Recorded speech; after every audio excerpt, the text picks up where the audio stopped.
A team purposefully loses games, finishing with only 10 wins, all for a can't-miss generational talent that will lead their team out of the obscurity of the NHL basement. The player who is responsible for both the rookie salary cap and the NHL draft lottery. This is the story of Alexandre Daigle, episode 2 of Draft Bust, because no one remembers number 2, right?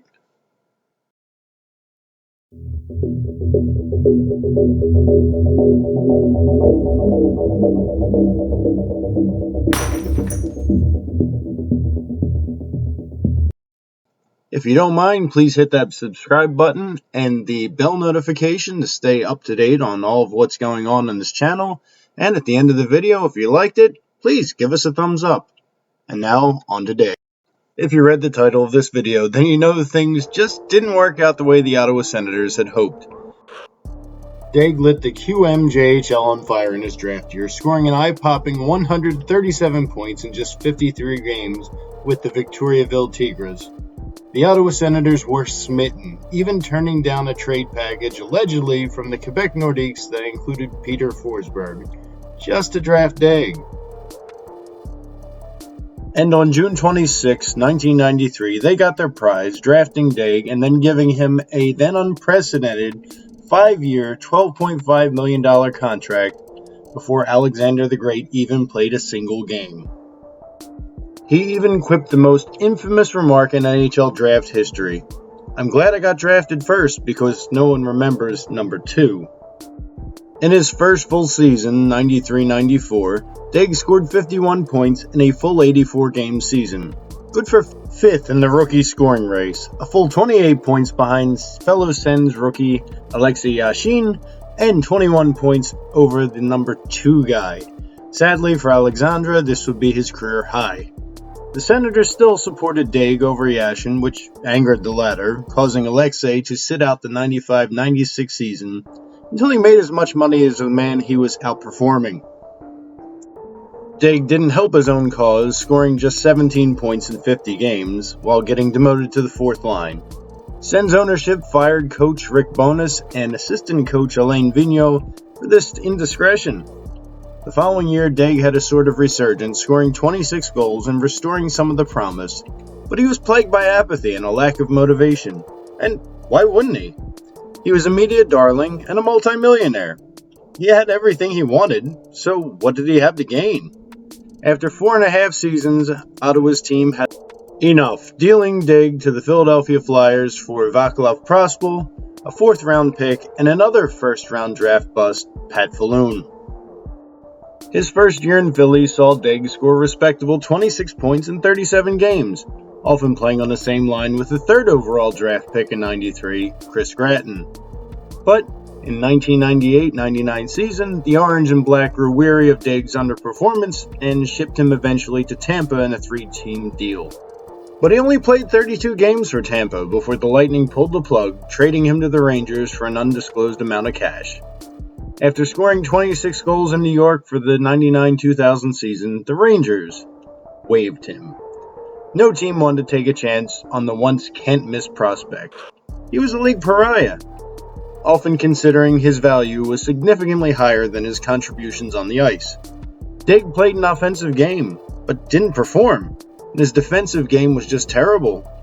At this point in his career, he had a minus 166. The joke being made that he didn't know the name of his own goaltender. So at the end of the 99-2000 season, Alexandre Daigle retired from hockey at the young age of 25, stating that he'd lost the passion for the game. But after a 2-year hiatus and a need for some steady income, Alexander the Broke decided it was time to return to hockey, signing a 1-year deal with the Pittsburgh Penguins.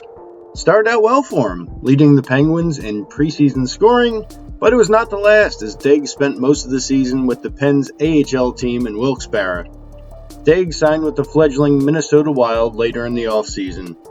For one season, the 03-04 season, Daigle did the unexpected, or rather the expected. He played a more well-rounded game. He brought the leadership that was always expected of him, but he had yet to deliver on, And he led his team in scoring, matching his career high of 51 points while scoring 50 goals. Mind you that this was still the dead puck era, so 20 goals was a solid contribution. However, as was the case with his entire career, success would not last, as in the following season he was loaned to the Manchester Monarchs of the American Hockey League. Alexandre Daigle had played in the NHL for his final time. Daigle jumped to the Swiss League and played 3 very good seasons for the team in Davos, scoring at over a point-a-game clip. But like every other team that he played for, Davos soured on Daigle as well, exercising their option to reduce Alex's contract from a 5-year one to a 3-year deal on March 23, 2010, effectively cutting bait on the former QMJHL standout. Daigle finished his career with the Tigers of SCL, ironically finishing his career with a Tigers team with a similar name as the team that set him up as a next-generational talent. At the conclusion of the 2009-2010 season, Alexandre Daigle, once touted as the next Sakic or Pat LaFontaine, formally hung up his skates for good. He put up decent NHL numbers for a middle six player, but nowhere near the sky-high expectations that were put on him. But what about his quote way back on his draft day in 1993 when the world was his oyster?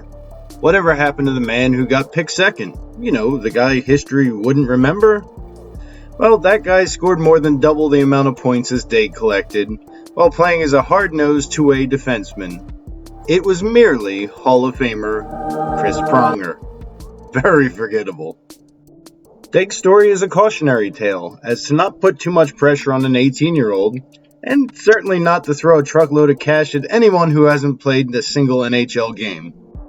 After all, a person with a full stomach can't be expected to tear apart the all-you-care-to-eat buffet that is the National Hockey League. Thank you for watching.